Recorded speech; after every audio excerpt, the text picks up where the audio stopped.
ಏನಿದು ಕೆಪಿಎಸ್ಸಿ ಮೋಸ? ಇಲ್ಲಿದೆ 4 ಪಾಯಿಂಟ್ಗಳು. 1. ಕೆಪಿಎಸ್ಸಿ ಪರೀಕ್ಷೆ ಆತುರವಾಗಿ ಮಾಡಲು ನಿರ್ಧಾರ ಮಾಡಲಾಯಿತು. ಕರ್ನಾಟಕದ ವಿದ್ಯಾರ್ಥಿಗಳು, ರಾಜಕೀಯ ನಾಯಕರು ಇದರ ವಿರುದ್ಧ ಧ್ವನಿ ಎತ್ತಿದ್ರು. ಇಲ್ಲೊಂದು ಸ್ಕ್ಯಾಮ್ ಆಗ್ತಿದೆ ಅಂತ ಅನುಮಾನ ವ್ಯಕ್ತಪಡಿಸಿದ್ರು. ಆದ್ರೂ ಕೂಡ ಕೆಪಿಎಸ್ಸಿ ಆತುರವಾಗಿ ಎಕ್ಸಾಮ್ ನಡೆಸುವ ನಿರ್ಧಾರಕ್ಕೆ ಬಂತು. ಯಾವುದೇ ಕ್ಲಾರಿಫಿಕೇಶನ್ ಕೊಡ್ಲಿಲ್ಲ.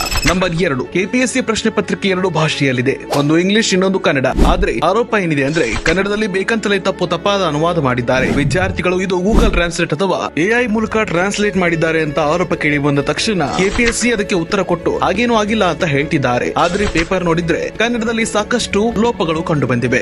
ಉದಾಹರಣೆಗೆ ಇಂಗ್ಲಿಷ್ ನಲ್ಲಿ ಇಂಪೋರ್ಟ್ ಅಂದ್ರೆ ಆಮದು ಅಂತ ಹಾಕಿದ್ರೆ ಕನ್ನಡದಲ್ಲಿ ರಫ್ತುಗಮ್ಯ ಅಥವಾ ಎಕ್ಸ್ಪೋರ್ಟ್ ಅಂತ ಇದೆ. ಇದು ಯಾವ ರೀತಿಯ ಭಾಷಾಂತರ ಅಂತ ಜನ ಪ್ರಶ್ನೆ ಮಾಡ್ತಿದ್ದಾರೆ. ಇನ್ನೊಂದು ಉದಾಹರಣೆ ನೋಡಿ. ಕುರಿಗಳ ಅಕಸ್ಮಾತ್ ಸಾವಿಗೆ ಪರಿಹಾರ ಅಂತ ಹೇಳೋದು ಬಿಟ್ಟು ಇಂಗ್ಲಿಷ್ ನ ಆಕ್ಸಿಡೆಂಟಲ್ ಅನ್ನೋ ಪದಕ್ಕೆ ಕನ್ನಡದಲ್ಲಿ ಅಪಘಾತ ಅಂತ ಹಾಕಿದ್ದಾರೆ. ಇದು ವಾಹನಗಳಿಂದ ಆದ ಅಪಘಾತ ಅನ್ನೋ ರೀತಿಯಲ್ಲಿ ಅರ್ಥ ಬರ್ತಿದೆ. ಆದ್ರೆ ಇಂಗ್ಲಿಷ್ ನ ಆಕ್ಸಿಡೆಂಟಲ್ ಅನುವಾದ ಮಾಡಿದ್ರೆ ಆಕಸ್ಮಿಕ ಅನ್ನೋ ಅರ್ಥ ಬರುತ್ತೆ.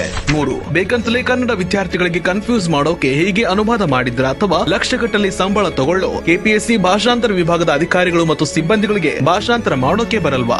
4. ತರಾತುರಿಯ ಪರೀಕ್ಷೆ, ಆಮೇಲೆ ಪ್ರಶ್ನೆಗಳಲ್ಲಿ ಗೊಂದಲ, ಭಾಷಾಂತರದ ಸಮಸ್ಯೆ, ವಿಚಿತ್ರ ಪ್ರಶ್ನೆ ಪತ್ರಿಕೆ, ಇವೆಲ್ಲ ಯಾರನ್ನ ಖುಷಿ ಪಡಿಸೋಕೆ ಕೆಪಿಎಸ್ಸಿ ಮಾಡ್ತಿದೆ? ಇದರ ಬಗ್ಗೆ ಸರ್ಕಾರವಾಗಲಿ ಅಥವಾ ಕೆಪಿಎಸ್ಸಿ ಆಗಲಿ ಯಾರೇ ಉತ್ತರ ಕೊಡ್ತಿಲ್ಲ. ಈ ವಿಷಯದ ಬಗ್ಗೆ ಡೀಟೇಲ್ಡ್ ವಿಡಿಯೋ ಬೇಕು ಅಂದ್ರೆ ಕಾಮೆಂಟ್ ಮಾಡಿ, ನಿಮ್ಮ ಅಭಿಪ್ರಾಯ ಕೂಡ ತಿಳಿಸಿ.